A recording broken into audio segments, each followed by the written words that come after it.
All right. Good morning, everybody. How is everybody doing? So I'm really excited today. I'm going to leave this slide up here for a few more minutes and then I will take it down.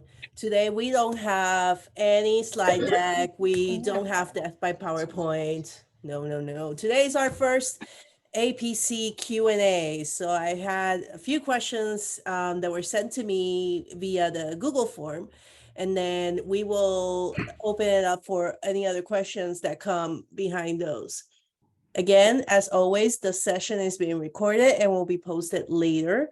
I've been asked about the way to get a letter notifying about the attendance. I am working that out and I will get more information sent out. Also, please note, in December, we will not have any session unless people ask for it. But usually on December, I don't do any sessions. I just, break, holidays, more, and some of more people are doing interviews. Recording in progress. But first of all, I'd like to welcome everybody. Again, we've been having more and more people join. I am so happy to be able to have all of you here with us this one Thursday a month. And it gets me really, it completes me, it gives me a lot of joy to be sharing this with such a great community as the program coordinators. First of all, I would like to ask if anybody, one of the first questions that we got in our form was, if anybody has a template for a letter of a recommendation, if you have one, please feel free to drop it in the chat or share it with anybody in our email.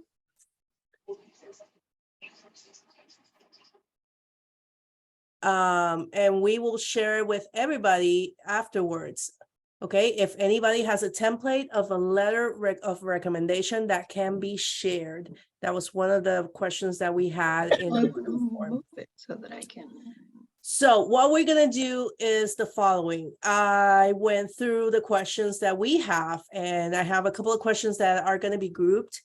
And what we're gonna do is try to have some first few questions for us to answer. What I would like to do is, if anybody wants to speak up, please unmute yourselves or raise your hand. If not, feel free to drop it in the chat. Again, this is a safe space. We everything that we share here is ours only. So let me do this real quick. Okay. Yeah, but still not there. Okay. So I would like to, if you can, so that way we have a little bit more of flow, if you can mute yourself. So let's start with our first question of today, and it has to do what we are doing currently right now, which is interview season and recruitment. Who does love recruitment? Be honest. Who really loves it? Love the meeting of the new candidates, seeing their bright faces, getting to know them. So we have one of the first questions is, what do you suggest to a new program for recruitments for interview season, and how do you prepare for orientation? So I have Amanda. What do you want to say? Oh, I was just saying I actually like it.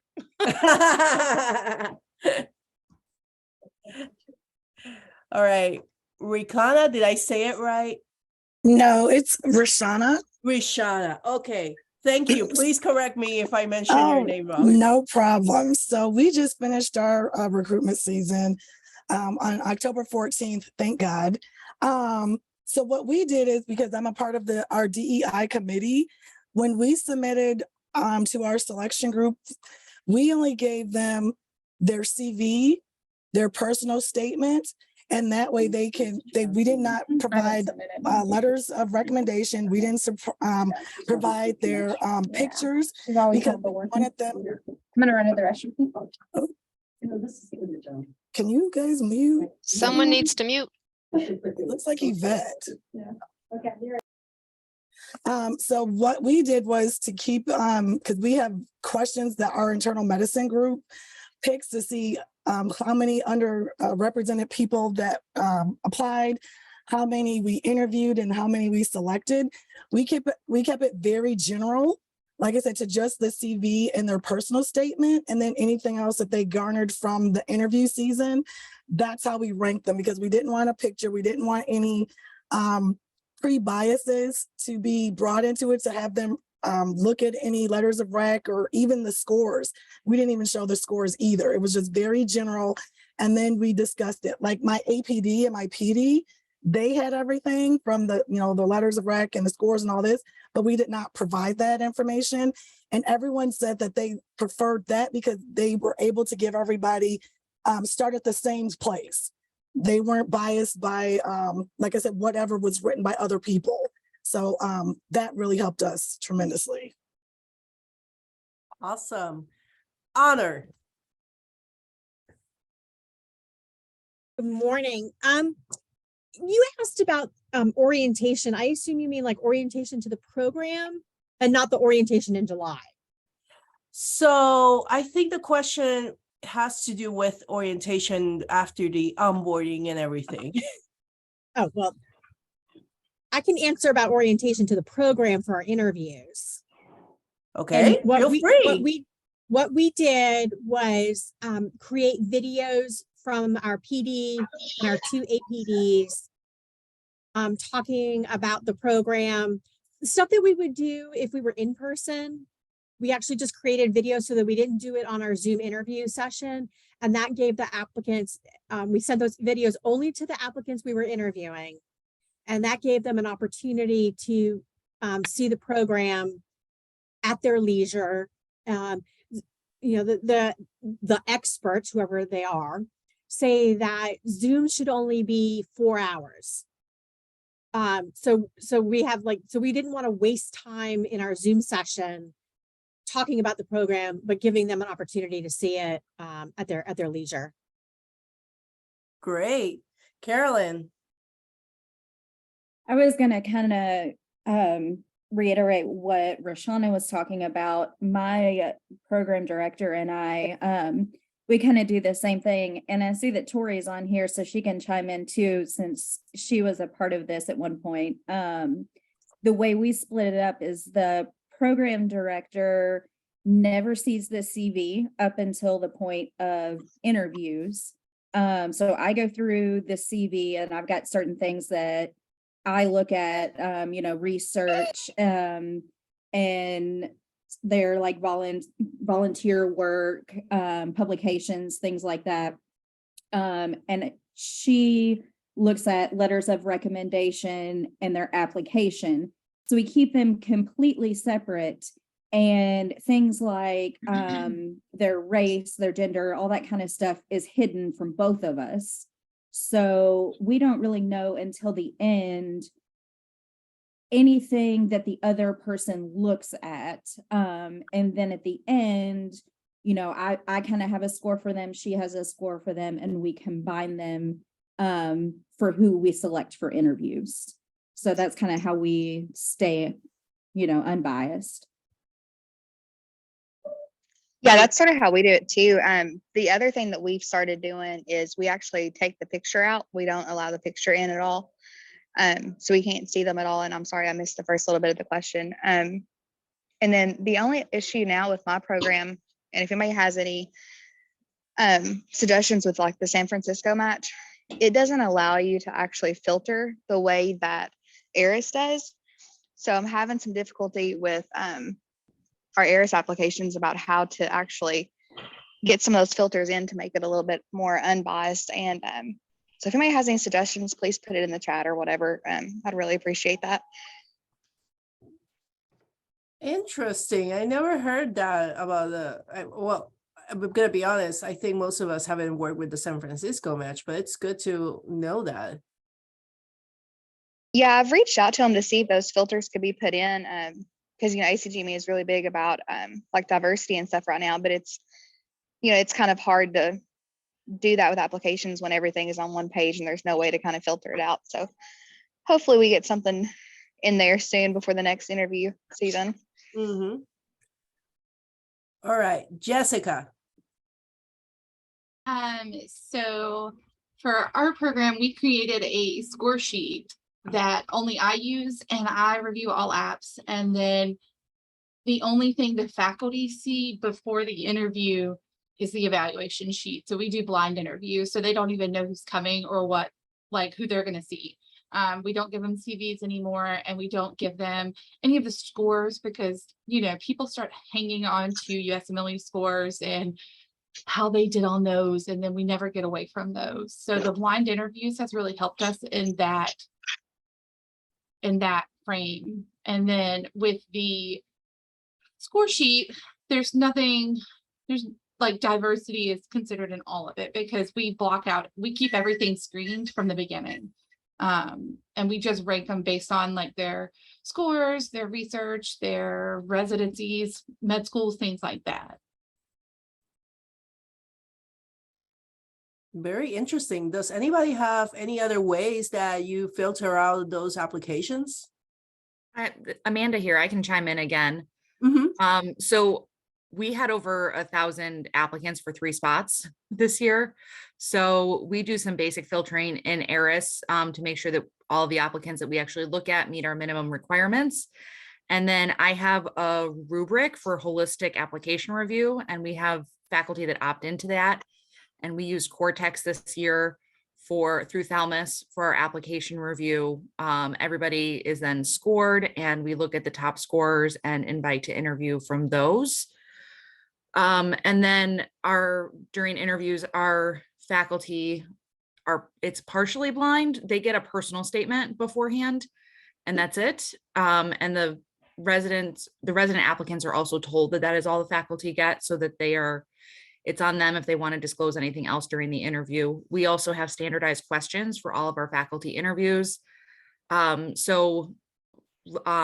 Interviewers aren't reading letters or looking at scores or anything like that. We did find out this year that using Cortex, the entire application ends up in Thalamus, and I have one very eager faculty member that decided to review all of the applications. So we're going to have to adjust a little bit. It's going to be a little bit of the honor system, but he kept commenting on letters and scores rather than his actual conversations with the candidates, which is what we usually focus on for our debriefs and our ranking. So we will be looking for some process improvement on that one, but new software challenges are going to happen. Perfect. Laura.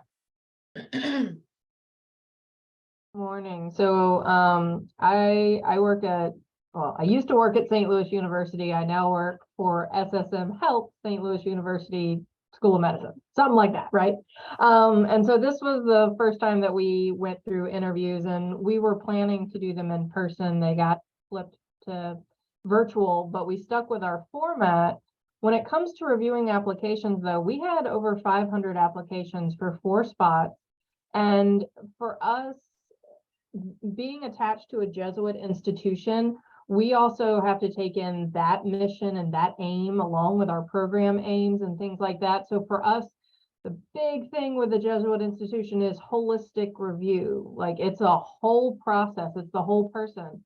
So for us, we didn't want to take out letters of recommendation or any of those things that show their personality, show what they've shown to other people, because you can learn a lot about someone, who they chose to write their letters of recommendation, the adjectives that they use, things like that, which for us is far more crucial because I'm in GI, which is nobody really likes to talk about poop. So it's already kind of a stigmatized, like, oh, do we have to do this?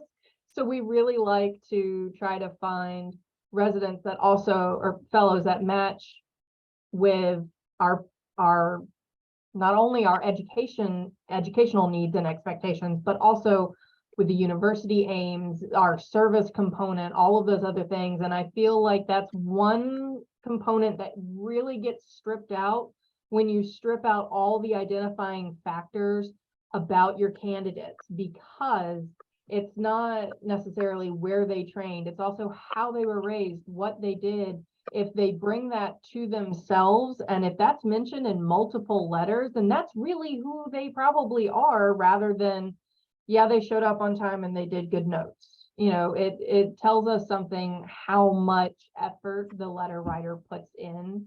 So we like to keep a lot of those things in, but what I will say is when it comes to application review, it's literally me, my PD, and my 2 APDs. That's it.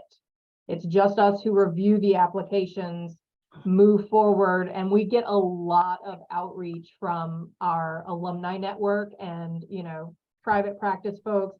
We get a lot of referrals of, no, really, you're gonna want this guy. And if they can say, this person reminds me of X alumni, to us, that's a really big signal, because our alumni are very, oh, they're just kind of everywhere. And it's like, oh, okay, you actually, that makes that connection. So for us, we rely a lot more on that person part, because for us, the educational component, your procedure skills, those are things we can teach you, but who you are, that we can't really change.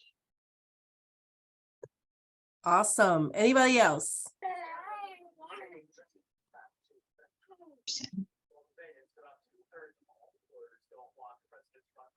I just want to say that I think that's a really good way to be. Like, we did not match in one of our programs at all. And so we were trying to like scramble and find a couple of critical care people. And the one thing I keep telling my PD is like, as long as they have like a good like personality that will fit well with us, anyone's teachable and we can do it. So I think that just knowing that if you can match on personality and understand that some people are teachable, I think it allows some people that don't look as good on paper. It gives them kind of an opportunity to kind of get in, and sometimes those are your best residents and fellows too. So that's interesting, because yes, I think most of us have encountered those residents who are great in paper, not great when they're in clinical rotations or in your program. And then there you have the non-academically good, but they are really good in the clinical sense. So that's good to know. Patrice. Hi, Patrice. Hello, Aria. How are you? How everyone? Years ago, I was in a coordinator session, and that was in person at the time. I know some of you don't remember in-person sessions, but at that time, a coordinator there was talking about how they did not match a fellow yet, a position that they had open, and another the coordinator was speaking of this fellow that was really trying to get in a certain program. He was not as outgoing as some others, but he was such a wonderful person. He was such a great person with his patients. His patients loved him, but when he's just one-on-one with his peers, he was a little shy and timid, but with his patients, he blossomed. And so while she was talking about him, another coordinator that was in that session said, "Can I write down his name and pass it to you to see if this is it? Because I think I talked to him on the phone and we didn't invite him. We just spoke to him." And it was the same person. And they ended up, that program that did end up offering an invite to that resident into that fellowship. And he did get the position because of his person. He was so great with patients, and they loved him. But on paper, he didn't seem, because he was so shy and he was, and just one-on-one, but with patients. But so that's another thing to look at. Sometimes you do have to look at what someone is saying about the applicants, because it does count. It does count more than their scores. Who they are at the core is what counts.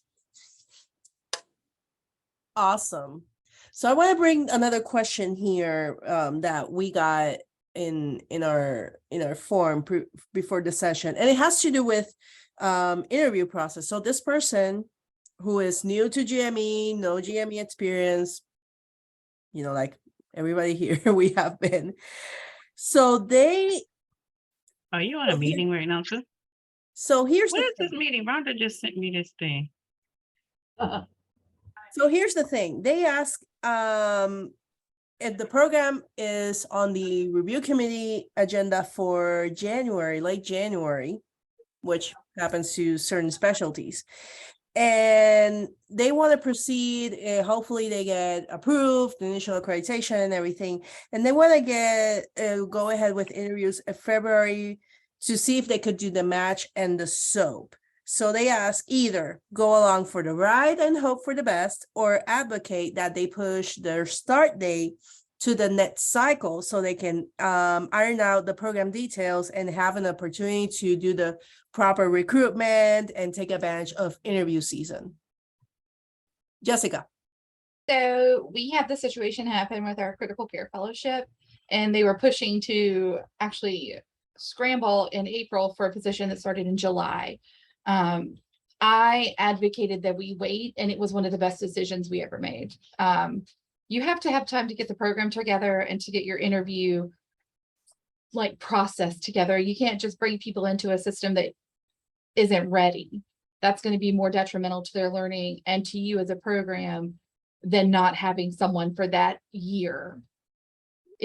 So I would say if you can wait, I'd wait, because it's so hard to create a program while there's someone there.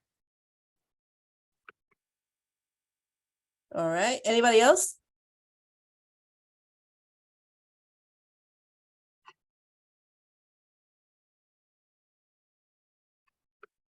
In the chat, somebody says, yes, make sure the program is ready, give some space and time.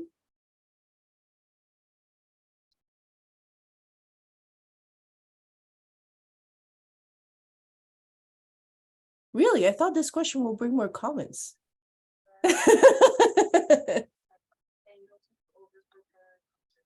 Honestly, I agree. Wait a little bit, because you know there's so many moving pieces with the program. Once you get the program accredited, and then make sure that you register for the match, register for everything that costs money, and you don't want to overpay. Plus, making sure your program is out there right and smack in the end of interview season, recruitment season, is going to be hard, and you're just going to, you know, scramble away. So it's better to just wait, even though it's going to take a little bit, like a year, it's going to take more, but that way you're more prepared for interview season. You get all the, especially when in an institution like this is new to GME, I'm in the same place. We are recruiting for our first class for ONMM, and new institution, nobody has had experience with GME here and everything. And it's been a godsend, because we've been little by little preparing everybody, all the key players, saying, hey, we're getting residents. This is these are the processes. We don't do the regular interview like HR does. We do this through ARIS and the match. We have our own set of questions. We have our set of criteria. This is the template of the contract. So that way it gives them a little bit more time. I think it's also so hard to get into everything. Like getting into ARIS, there's a process. Getting into the NRMP is a process. And if you're not in everything correctly, you're not going to be able to match successfully anyway. And plus you look a little bit like kind of desperate. And then these fellows and residents talk. And if you get the reputation as a program who started too soon with no kind of plan and it's just a mess, people are going to talk, and your next recruitment season is just going to be that much more difficult. That's great. Carolyn. Yeah, I agree with Jessica. I don't know if any of you guys have seen like the Discord things or the spreadsheets that they do. If you get on there, they can say some pretty harsh things. I mean, it's basically a big group chat of all of the different programs in the country, you know, split up by specialties. And I mean, if you're not ready and you look disorganized, they're going to they're gonna just really bash you, and it's gonna move on to other candidates, and it stays on there through the years. I know we're on there, I think through 2020. So it can last a while. So if you can wait, that way next year you're more organized, I would say wait. Okay. Patrice, you want to say something? No, I didn't have anything to say. Did I raise my hand? I'm sorry. Yeah. Don't worry. I'm listening and I'm just taking it all in. But I was actually, that just made me think of something else when you say the negatives and what the interviewees may say, because we had in our interviewing process, of course, all of ours, of course, are Zoom. But we had someone who interviewed with us. Everything looked great, amazing for her. But during her interview, she sat as if she didn't want to be in our interview. She didn't want to interview. She just faces. She looked like and I couldn't understand. I couldn't understand why she just did not chose not why she chose to interview with us, or at the last minute, if she had read something, maybe read something, you guys sit there. I didn't know there was something there that, they're posting these comments, and maybe she read some comments about our program.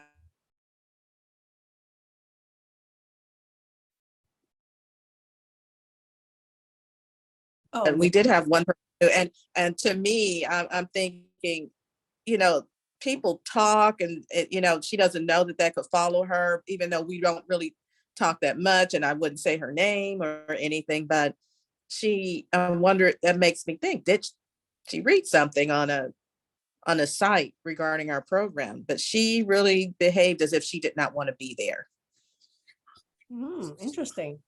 Myrna, welcome, Myrna. Good to see you. You're muted. Okay, can you hear me? Yes, now. How you doing? Good, You doing you? all right?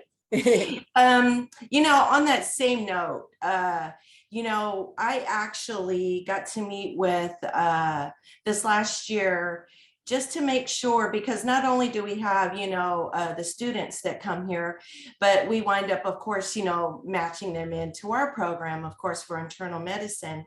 And one of the biggest things I think that really helped me this year was I got to talk to the person at, I got to talk to Melva at UNT, and we discussed what her students, her fourth years, what they thought or what they heard about our program. And one of the misleading things was they were all chatting about how we handled our CAP, with our PGY1s. And what was so kind of disheartening about the whole thing was the rumor had been from like 4 years ago, and like I think it was Tori was saying on there that all that negativity sometimes just stays on there. And then when do we get a chance to, kind of decipher and let them know, hey, this is how the program really is? I mean, because back then when we had a different program director, it was different. Our cap was high, so things change and updates aren't given unless they actually come here and rotate and audition and get to actually get some hands-on experience with our residents and see how our culture is. I think that's really important when we do our interviews, because for them to actually talk to, like a panel of residents, and, they're actually being able to get, the information firsthand, and then actually see some of their alumni, there at the residency, and being able to ask them questions one-on-one. I think it's really important. And I've actually received quite a few, of course, thank you notes that just said that they were really comfortable with the interview. They enjoyed being able to speak to the residents one-on-one, because I leave the room and I just leave it to them. And so they can ask any question and the resident can answer just as honestly as they need to be, because I think it's really important that, we're all on the same page as far as making sure that they understand that the residents really do have, the input that's really important. And it's just not about what the program tells them to say. Excellent. Thank you so much. I'm getting lots of chat comments here about the Discord. If you post the link, don't worry, I will share it later on. So that way everybody will have them. So another question that really came through, and this is out of the topic of recruitment and onboarding, is regarding our position. So here's the first question I got. It was, why are program coordinators leaving? Why are program coordinators leaving? Interesting. And then the second question was, what will it take for the ACGME to change the job title and description of the program coordinator to program manager or director? And the comment beside it, because realistically, that is what is the true job title should be. Any comments, answers to that, those two questions? I'm coming from University of Michigan, and I believe it was during time of COVID. Our GME office created a GMEC committee group with program directors and coordinators. Well, we're now called administrators, and they have created a whole list of things that moved all of the program coordinators to administrators, what makes you an intermediate versus a senior, and it's very descriptive. And if you would like, I'll be more than happy to pass along some information that we have, but you'd have to be in the position longer than 5 years. You would have to do, be a mentor. We have a mentorship program for any new program administrators. You're assigned that person for up to 2 years. And then you have the opportunity to become a mentor. You would also have to present at a national conference, and they tell you very descriptively how you can go about moving on up into getting that information. And right now they're trying to see if we could be paid as a PGY 3, and I think they're making $70,000 at U of M.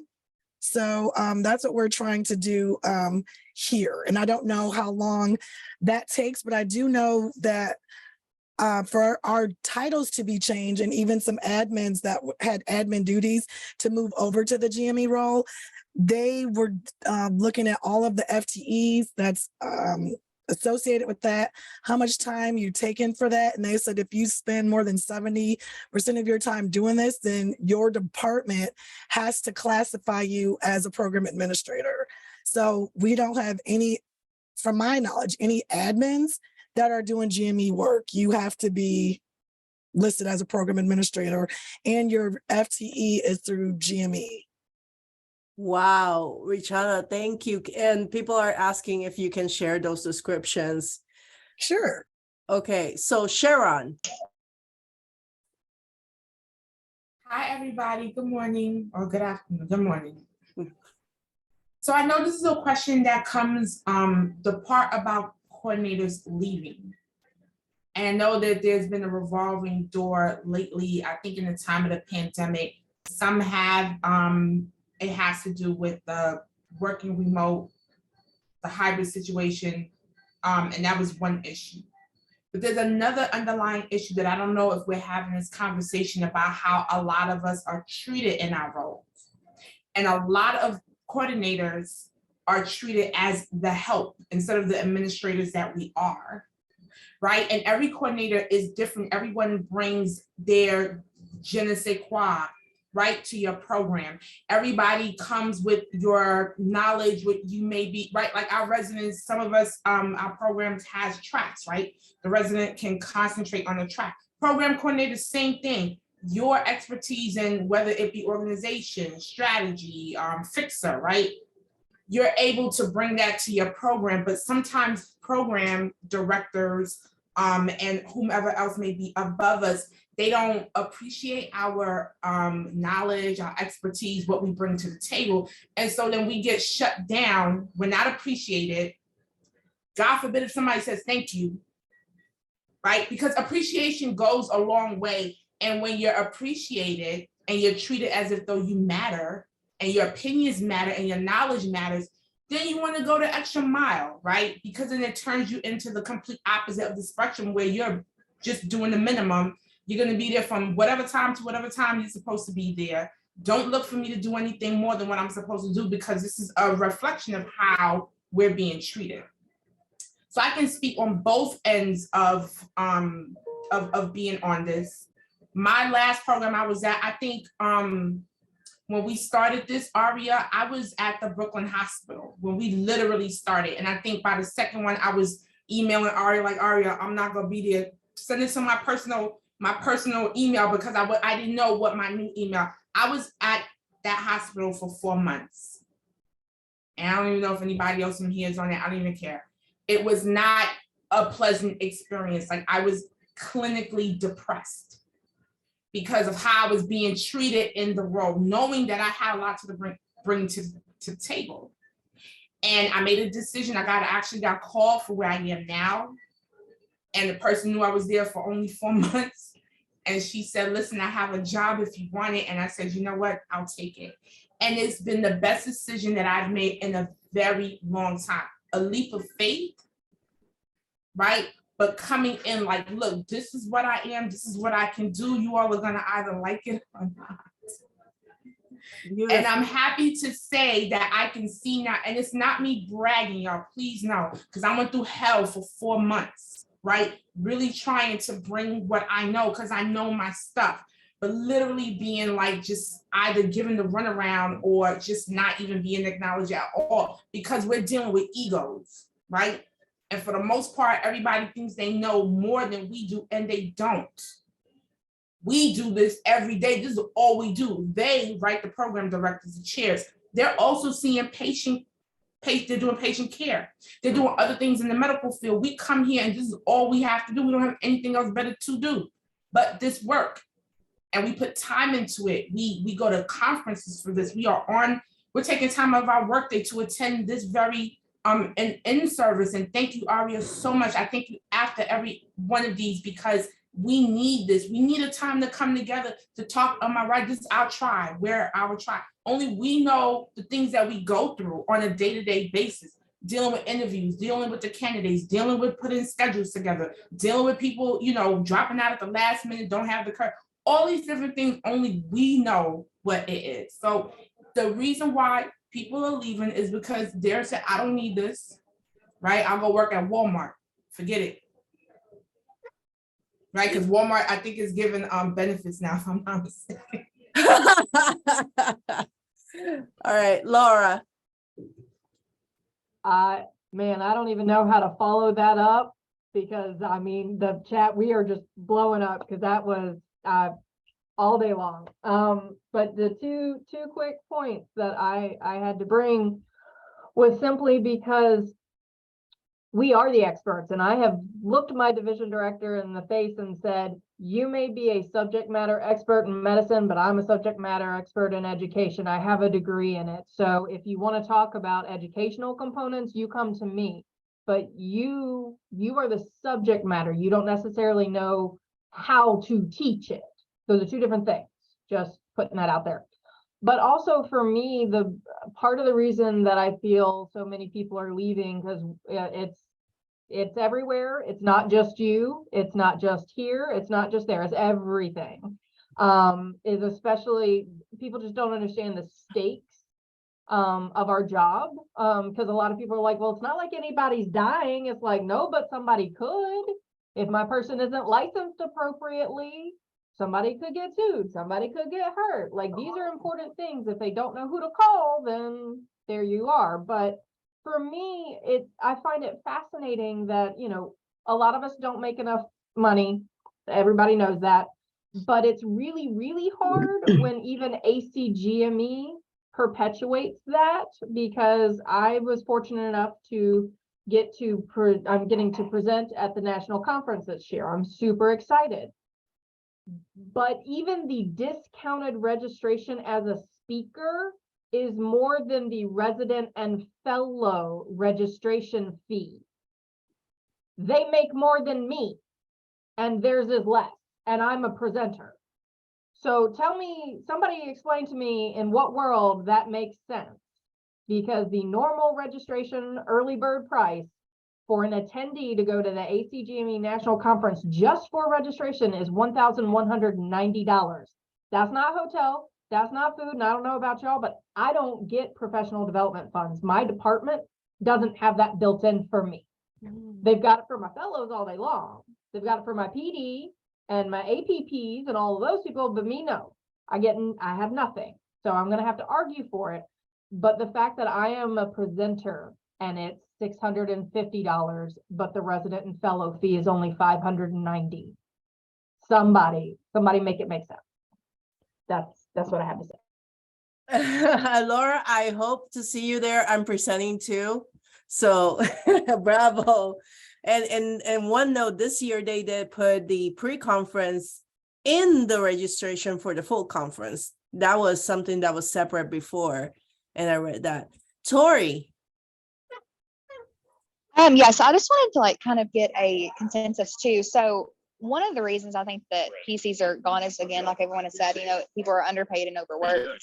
So I'm trying to get and I'm sorry, I'm at the airport, so if there's a lot of background noise, I apologize. How do you guys kind of go about making people understand that it doesn't matter if you have 2 learners or if you have 85 learners? If it's one program, then you do the one set of paperwork. Whereas like I have 4, so I have to do the paperwork 4 times, even though I have a smaller program. So they look at that and they're like, well, you don't have as many learners. The amount of programs doesn't matter. You don't have the amount of learners, so you're fine just doing it all on your own. And then on top of that, I am the complete admin for 6 other faculty members. But the people around me, just because they have more learners over programs, they get paid more. So I feel like, a lot of PCs are like that. I'm just kind of curious to see who is and who isn't. And you can ask Carolyn, I love my job more than anything because my program director and my learners are great. I would never leave, but it does suck to kind of be that overworked and not make people understand that just because I don't have a certain amount of learners, having more programs is sometimes more difficult. It is, even if one program it is, one program is difficult. I'm getting people here responding to your question, Dory. So I will share those comments with you later on. Anybody would like to respond to Tori before we keep moving with people we have waiting?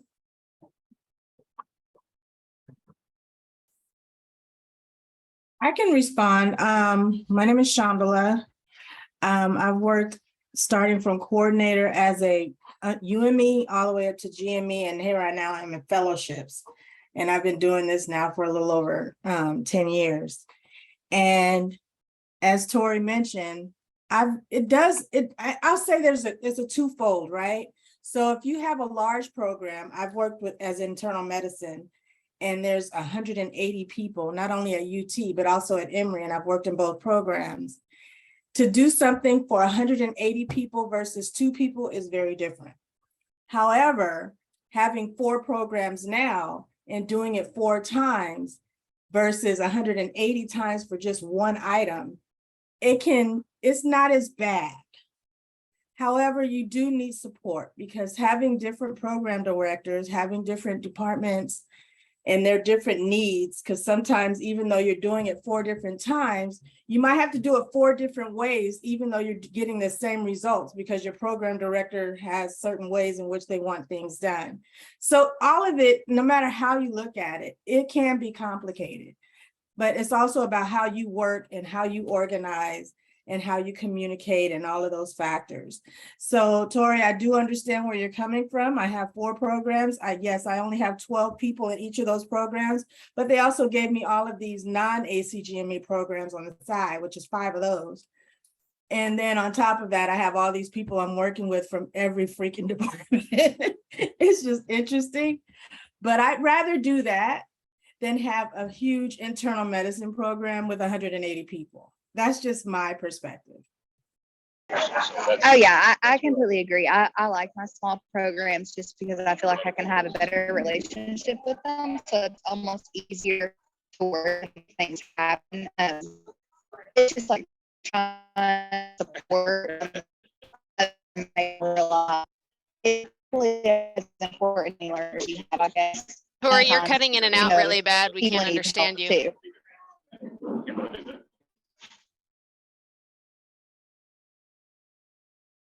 All right, so Amanda.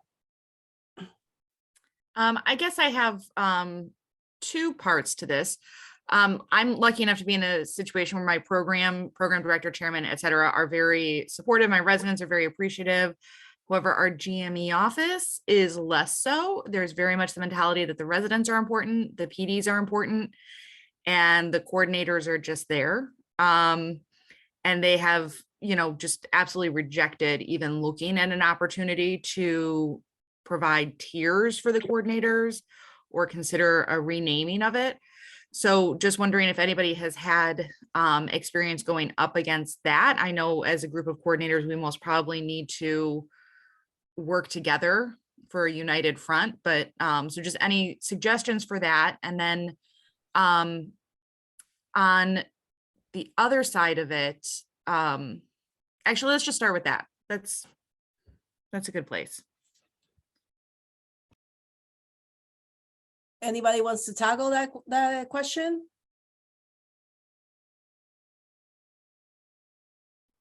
We are absolutely in the same boat. There's no incentive for a tag me. There's no type of career ladder. There's nothing for going out of your way to do anything to advance your career at all, unless you move out of a program coordinator role into more of a GME administrative role. And it's kind of disheartening because I really love my job. I love the people that I work with. I'm very fortunate to have a great program director and great residents. But there is no support from GME or our administration for program coordinators. There really just isn't. Okay. Patrice, you still have your hand up. You want to say something? That darn hand will not go down. I don't know. There should be a little button at the bottom that says lower hand. Thought I got rid of it, but I will say, coordinators, like for me, and I always say it whenever I'm talking somewhere, I have a great program director.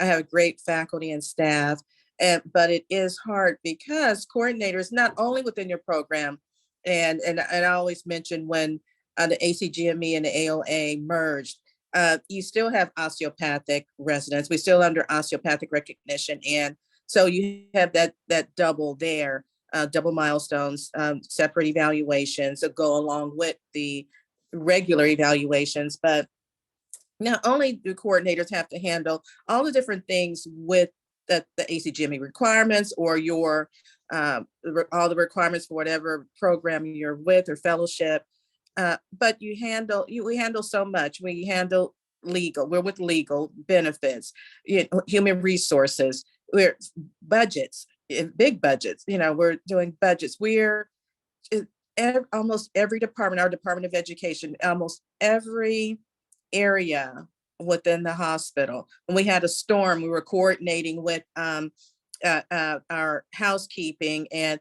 other areas to make sure that our residents had a place to sleep.